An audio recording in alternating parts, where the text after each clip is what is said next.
My name is Zane Kekoa Schweitzer. I grew up here on the island of Maui as a waterman. How do you mentally and physically prepare for paddling? Mentally, I like to put myself in my environment. So I take a moment to be present in my environment, look around at any potential hazards, try and get an idea of the wind direction, where the swells may be coming from, any potential obstacles, or, look at a safe place to enter and exit the water. And so it's really a primitive mind state of being present in the environment and aware of my surroundings. And I think that's really unique because you could translate that into many different areas of life. Mm-hmm. Yeah. And do you have a favorite exercise? My favorite exercise at home would be with elastic bands. I really like to use elastic bands for strength training and for mobility exercises. And so at home, I'll do usually about 20 minutes a day, 20 to 30 minutes a day of strength and mobility work with the bands. And then I also really enjoy doing some yoga and breathing exercises. I try and do it daily. Of course, that's the goal. Yes. And But of course, I try not to, of course, other sports are exercises, right? So my favorite thing to do as far as sports go, it all depends on the ocean, right? And whether the waves are good, it's a surf sport. If the wind's good, it's a wind sport. So I try and freely adapt with the environment. Yes. And do you have a special diet you follow?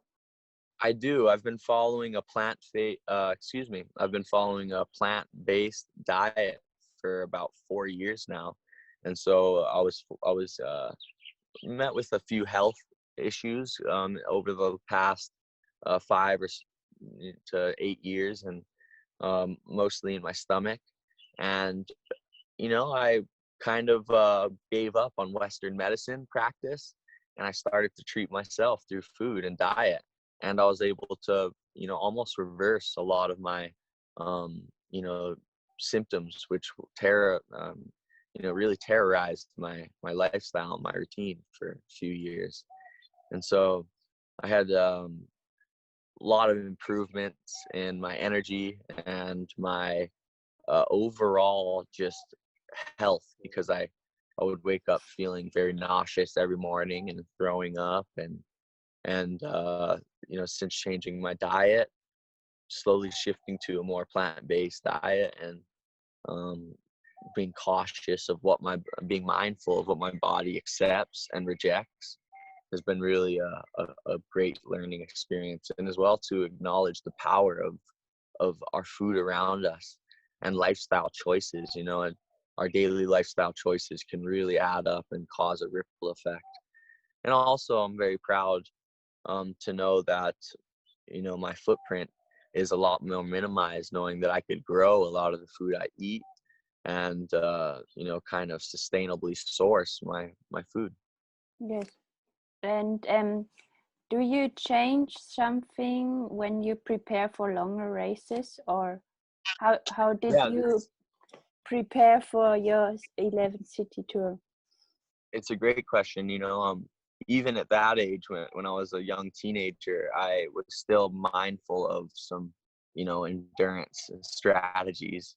Thankfully, I had a lot of mentors around me, like Bart Deswar and Livio from Maui, and Dave Kalama, stand-up paddle legends. And early on, I got to learn from those guys. And some of the tips were, hydrate.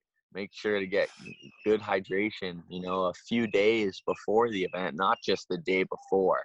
You want to make sure you're hydrating multiple days before the event and during.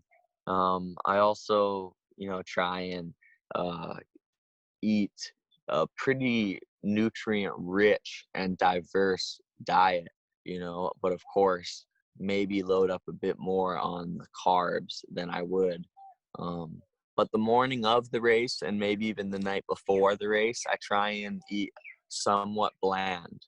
and simple, and foods that I know my stomach is going to digest easily. And so that's kind of a few great tips that I have: hydration, a diverse diet, and then before the race, maybe the day before and the day of, carbo load with something simple and easy to digest. Yeah. And can you give a stroke technique tip or a tip for the race itself? Yeah, of course. So for a race like the 11 City Tour, you're really going to want to be mindful of keeping a few different tools in your bag of tricks. And by tools, I'm meaning stroke techniques. So I like to shift between two different stroke techniques primarily. And that's one, I'll have a longer paddle, maybe even an adjustable, a light carbon adjustable could be good for a long race like that, where you could have a longer paddle and really have a more erect stance, pulling with your hips really, and not bending so much with your knees. You're more so pulling back with your hips and forward with your hands and chest, and using that lower core to pull you through your stroke. And then you could also mix it up and, works better with a bit shorter of a paddle, and start to utilize as well gravity to, in a bit more motion of dropping your body and dipping your knees into it. And then, of course, being aware of your muscle groups and not burning them out before you reach your threshold. And so before you start cramping or before you start feeling pain, mix up your stroke technique, mix up your muscle groups. But I think really most importantly is what it takes is pushing that threshold. As you prepare for this race, you want to be making sure to push that comfort zone day by day leading up to the race. And sometimes that could take a good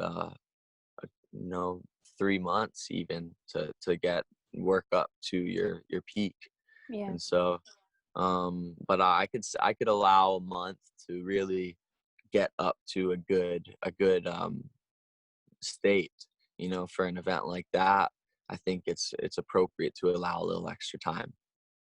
Yeah, that's true.